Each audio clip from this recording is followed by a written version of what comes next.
Yo, with Julian on the Brano and a review of The Grey Man. So, Netflix has gone through this weird paradigm. A few years ago, it was making a lot of the most interesting arty films out there, but it seems to have got really stuck in this rut of budgeting films between $1 and $200 million, action films, usually with some sci-fi bent, but not always. And having a really strong idea, really strong budget, and a really strong cast, and then giving it a crappy director, and then the writing is like you spend $200 million on a film and you can't even get someone to write a script. So they've all been tarnished by this. So we've had like Six Underground, Blood Sport or Blood Zone or whatever that Van Diesel one was, the Charlie Theron one. The Power Up, I can't even, they're so interchangeable, it's difficult to remember. And they were all awash with really bad writing and really bad cliches and bad directors. Well, The Grey Man at least gets one of those paradigms potentially right by the inclusion of Anthony Russo and Joe Russo as directors. These are the guys that helmed the very critically well received last few Marvel's films, including Infinity War and Endgame. So they should know what they're doing with a wide palette, but it does go to show that there are more elements than one in making a good film. The Russo brothers themselves just produced, the dream move is what they just did. They joined up with legendary modern art house production network A24 and produced Everything Everywhere All at Once, a film I just gave 9.5 out of 10 to. That's what I want to see. The Russo brothers go to A24 and start producing movies.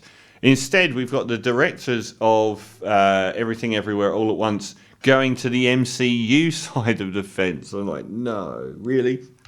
Perhaps the biggest selling point here is two very prominent A-list actors playing against type, which is Ryan Gosling, who for some reason hasn't, probably his own choice, hasn't been a straight action hero very much. I mean, people say, oh yeah, he was. Drive was an action film. Have you seen it?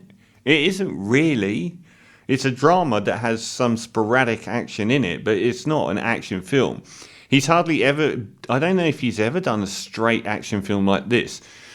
And you wonder why, because he's actually really good at it. And the other one is Chris Evans from the Marvel Universe. Captain America playing a villain. So that's probably the big selling point here. So we get Ryan Gosling, who's in prison at the start of the film. One of many things that doesn't make sense to me.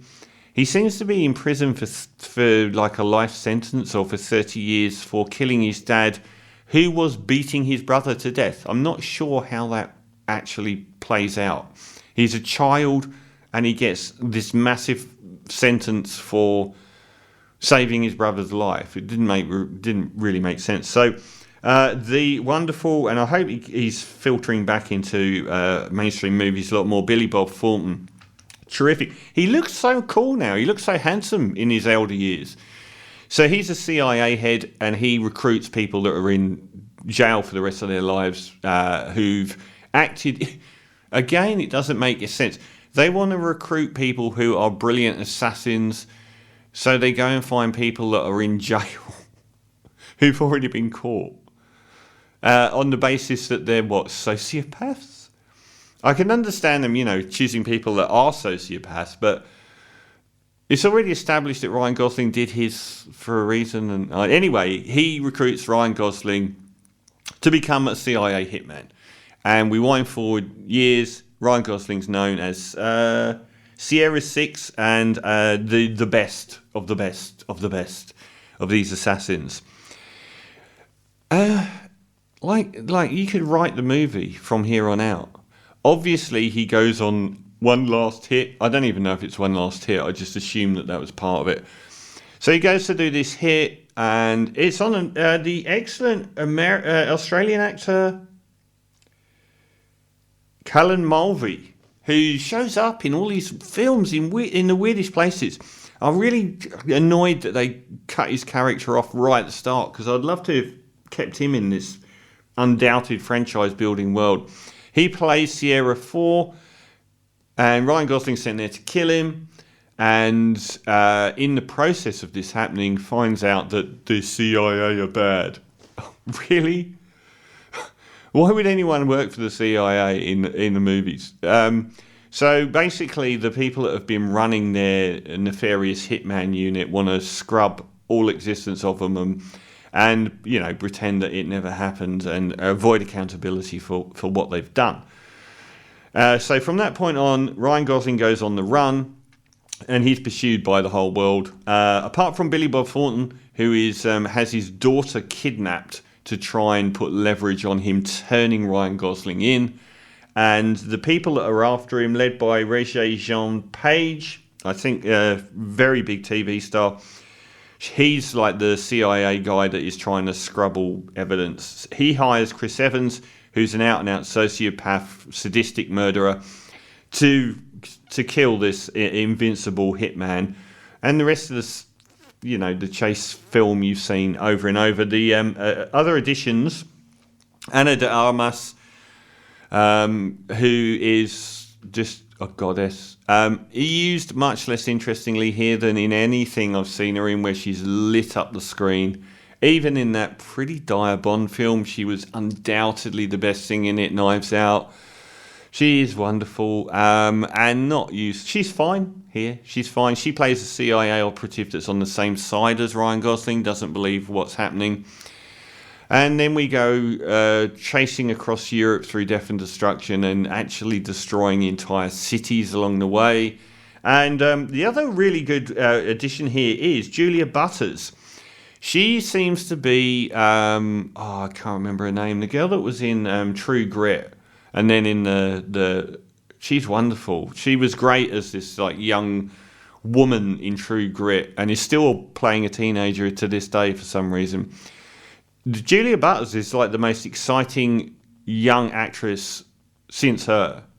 She was the one in the immortal middle part of Once Upon a Time in Hollywood, where she was opposite Leonardo DiCaprio, and she was playing the girl that was kidnapped by Leo's character in the Lancer, the Western. I'm fantastic in that role. And she's great here as well. And she's still 12 or something. So she's really, really good in this. But mostly it's... I liked it in its opening third. Progressively, I liked it less. The problems here are the unbelievably generic nature of the plot, which every part of The Russo brothers have got a lot of acclaim directing big budget action films, but you wouldn't know it on this outing. Maybe the action in the Avengers movies wasn't quite as good as you remember, because the action here is pretty naff. It goes on too long and there's too much of it, and I don't mean by a little bit. Every major action scene I found myself watching and then completely drifting out of and then coming back into, because they're going for 20 minutes. They destroy Prague, and they do it. It's so reductive in the manner that they do it. So much is destroyed that you just sort of stare blankly at it. And that every time there's an action sequence from then on, it goes on way too long. It's choppily edited. It's poorly shot, and action scenes are not this film's standout, which is, given who's directing it. The script itself, every cliche in the book, you've seen all these characters a million times before. The standout, everyone's going on about Chris Evans being a villain. One of the big problems with this film and his character is that he's supposed to be this absolutely sadistic, sociopathic, brilliant killer, but he's so crap at his job. I think one of the best reviews I saw of this film is we were asked to believe all these people are actually at the highest echelons of what they do, but they're all terrible. Chris Evans is his entire way of dealing with anything is send more men in. And then when that doesn't work, send in the rest of the men. And that's what he does over and over again. It's send in more men. And they all fail. And he's so bad at his job, it's really hard to take him seriously, as is most of the people here. He's really good as a bad guy. I just didn't believe his character. I thought it was undercut a lot. But he's certainly very good. What I don't agree with is putting him above Ryan Gosling here. Everyone's going, oh, Ryan Gosling's playing that stoic character. Ryan Gosling is the one person here that elevates above the material. He is a better actor than anyone in this film. I think one of the most naturally gifted actors of the modern era. He can do very, very stoic and have really emotionally intelligent asides and pithy comments, which, you know, it shows the skill in acting that he's got. I thought he was a standout here. And he can carry, you know, a really poor script without it touching him. I thought he was brilliant here. Like I said, Ana de Armas is fine, but not really used that much. Billy Bob's good. I thought he was really good here. Again, why waste him? It's obviously heading for sequelville. Why waste Chris Evans? I bet they don't. I bet they bring him back. So a lot of money burns up on screen to no real effect, because I started to wind down from the halfway point. Interesting things stopped really happening. Visually, nothing was that arresting despite how much money was on fire. And the Russo brothers, you know, if you think that they helmed Endgame and Infinity War really, really well, that doesn't happen here. The direction and the script and the action sequences are pretty weak, actually. So overall, I think it's a passable watch. I did enjoy the main characters. If you want to see Chris Evans be a bad guy with a good script and how good an actor he can be, watch Knives Out with, again, Ana de Armas. In fact, watch it to see both of these people as at their best, because they're spectacular in that film. Whereas I thought, even though he's got all the plaudits for it, I thought he was undercut by poor writing all the time, and Ryan Gosling wasn't, because he's just got that little bit more of an X factor as an actor. So, disappointment from the Russo brothers. The curse of the $200 million Netflix action movie continues, but I got a baseline level of enjoyment out of it. I did enjoy it for sort of like the first third, and then it sort of tapered off. So I'll give it a 6 out of 10 for The Grey Man.